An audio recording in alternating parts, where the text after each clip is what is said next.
I don't know if you can see me or not. This is a subarctic beekeeper, one of the many. It is mid-August. Our summer is done. We are now in our rainy season. It's not really a season, it's a transition. We get lots of rain that turns to snow. Our temperature today right now is about 11 degrees Celsius, 52, 53 degrees Fahrenheit. We are having a lot of rain. I need to feed my bees. So I thought I'd show you what I do to make it a little bit easier and less frustrating. I have a little half umbrella here that's attached to a table. This doesn't, if it was a full umbrella, it would give me a good workspace area. It doesn't, but I'm using what I have. I've got my smoker. I've got everything ready. These hives are not on the ground, they're on a stand. It's actually a small table.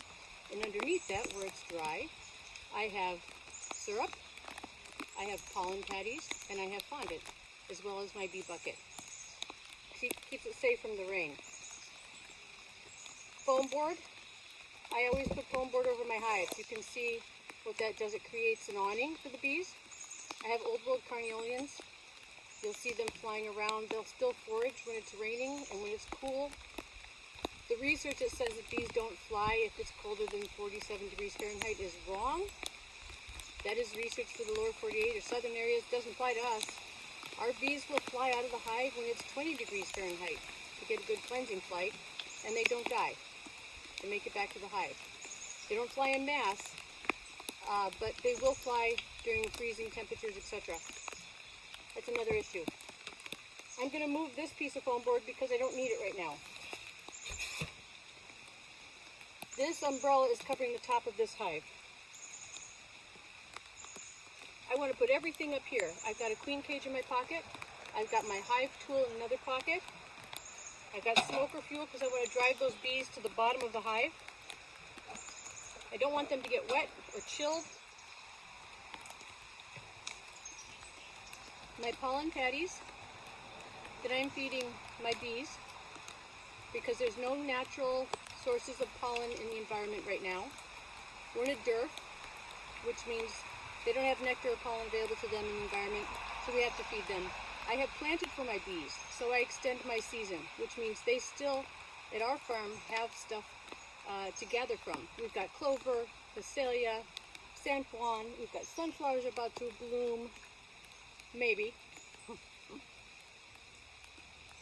We've got borage, all planted by seed, planted so they would bloom at the end of the season when our fireweed is gone, which is usually our last source of nectar and pollen in the environment. In my pollen patties, I've got pollen substitute with pollen that I've gathered, yeast extract, powder, organic chickpea flour, chitin. I actually wrote it down so I could let you know. These are not scientific. This is just what I found works for me. So you do you. In this bowl, I've got 4 cups of dry pollen substitute, which I also have right here in this little square container you can see. So the bees have access to dry pollen that they can pack in their pollen pockets and then take back to the hive and pack into the cells to make bee bread for the young bees. Pollen patties they ingest, so they eat them. They don't use them to make bee bread, but they use them to sustain themselves. So offer both. If there's enough pollen in the environment, they're not going to go for this. So that's a sign. If you leave it out and they're going for it, they're not getting enough in the environment. I've got a cup of organic chickpea flour, half a cup dry yeast extract powder, chitin. I did 10 capsules, opened them up, and this all went into the blender. I'd use the blender because those pollen granules are hard, and bees will eat things if they can ingest them, so the smaller the particle, the better. This all gets blended up. I was putting a probiotic in. I stopped doing that after I read some research recently done by Randy Oliver that said it wasn't helpful, or at least the particular kind that I was using was not helpful. Blended that, put it in the bowl. Then I added 10 borage capsules, borage oil capsules. So you cut them and squeeze the oil into the powder. I used 2 cups of our honey And then I used my syrup as well to make it to the consistency of bread dough. Smoker's going a little nuts right now. In my syrup, I have 1-to-1 sugar-water ratio because I want to encourage the queen to produce young. I want her to keep laying. I'm not ready yet to change to 2-to-1, which is what I'll do at the very end of the season when they're putting up reserves for the winter. 1-to-1 sugar dissolved in water. I add some lemon juice to change the pH to make it more digestible for the bees. Then I put in some spearmint oil and some lemongrass oil that have been dissolved in water and lecithin granules so that the oil disperses and doesn't form clots and give the bees a big concentrated drop on themselves. Also have been adding Hive Alive liquid to my syrup. I add that into my pollen patty as well, mix it all up. Then I've got my syrup. And then this summer I've been using Hive Alive fondant as well when we've had bad weather. And the bees love it. I'm not sponsored by Hive Alive. I'm just telling you what happens with my hives is as soon as I lay it down, the bees are clamoring to get at it. It contains seaweed, sugar, thymol, which helps them have some resistance against mites. Overall, my bees have been healthier. I've gotten more brood from my queens. Colonies are a great size. I still want them to be a little larger. We have summer die-off coming. Summer bees typically live about 6 weeks. Winter bees, which the queen will be laying pretty soon, can live up to 10 months. Big difference. Summer bees are getting beat up by the environment as they're flying around and foraging. But the winter bees will stay in a juvenile state inside the hive. They will be hatching once my hives are put up for winter, which means they're sealed up, and for us, it's moving them into our bee barn, where the temperature and the humidity are controlled for. That's a whole nother discussion. I'm going to show you how I do this. Hive Alive and pollen patties tend to be thick. I use polystyrene hives. There's not room on the top of the frames to rest the feeder, the top feeder on top of that without squishing bees, unless I really work it and flatten it out. So I'll do that beforehand, so as soon as I open up this hive, I can lay it down quick and get this feeder back on. The feeder right now is on top of a honey super deep box feeder. I use polystyrene hives, but once had a nosema infection and had to get rid of some equipment, and I needed something quick. So I needed to buy some wooden honey supers because that's all that was available up here, north of Fairbanks, Alaska. I still use them.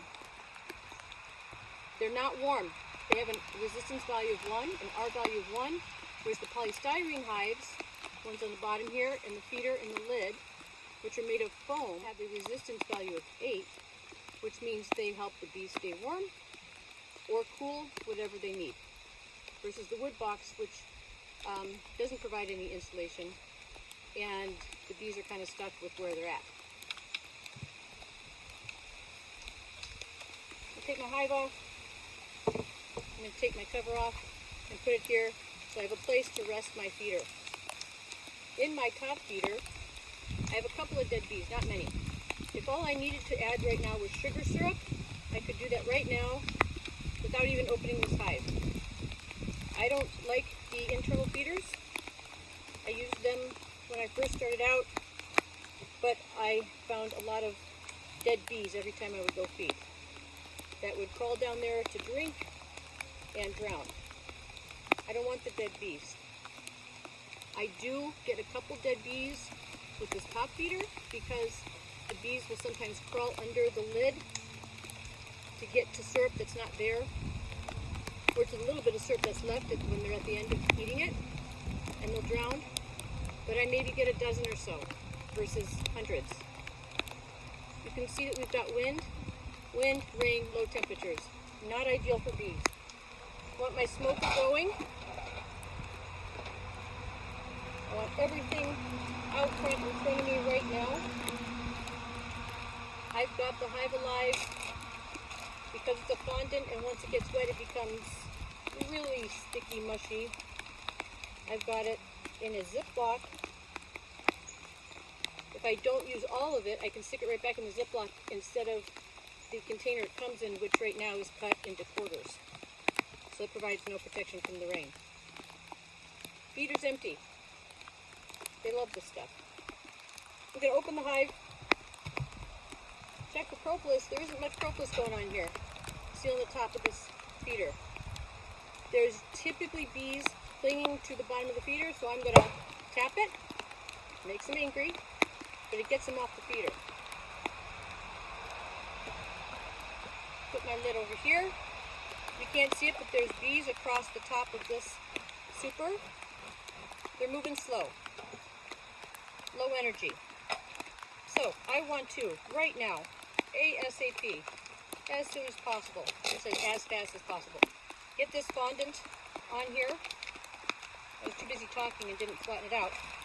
So what I'm going to do is I'm going to lay it on top and I'm going to massage it down into the wood frame so it thins it out. And I need to do it quickly, but not jarringly, because as soon as I put this thing on, the bees are going right for it. And they're already coming up. I don't want that. Hive Alive done. Pollen patty. In the bowl, covered up. Here, I'm telling you guys to do it beforehand. I hadn't done it beforehand. What I'm doing right now is making it into a ball, that size of a baseball. I'm going to smoke this a little bit more.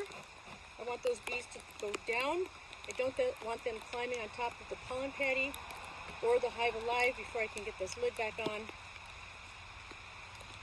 I'll put that pollen patty right over where the brood nest would be, which is the center of the hive. This is a honey super. If you don't feed your bees, they're going to eat all the stuff you want to take from them. Honey, honey, honey, honey. They'll eat the nectar, they'll eat the pollen, they'll eat everything because they don't want to starve. If you feed them, they eat the feed. I've already harvested honey. I've still got bees here.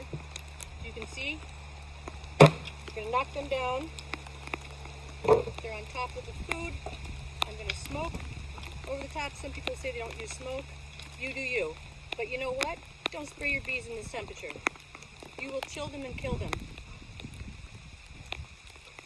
I put a little smoke on top. Not too much and not too fast. So I want them to move off of this food so I can get this lid on and protect them all. These are old world carnelians. They will still forage in these temperatures and with some rain. But I want the stress level to be low, right? Because they've got stuff to do. Alright, lid is back on. Feeder's back on. I've got my syrup right here. It's warm. It adds a little heat to the hive. I'm going to fill it up. This top feeder takes 2 gallons. I've got the hive tilted about 2 inches in the back, lifted to about 2 inches in the back to tilt the hives forward so that all the feed goes to the front of the hive and they can access it. Lid's on. Done. I'm going to strap the hive, keeps everything together, and then I'll put that piece of foam board on top again, and the bees will fly out of the hive, access the dry pollen, they'll eat fondant, they'll eat the pollen patty, and they will take up that syrup, and all is good and fine. Thanks for watching. If you want to learn more about us, the Subarctic Beekeeper, we are on Podbean, Twitter, Facebook, Instagram. It's all there. Take care of yourself, take care of your bees, take care of each other. Say some prayers for Ukraine. This video is copyrighted and all rights reserved. See you later.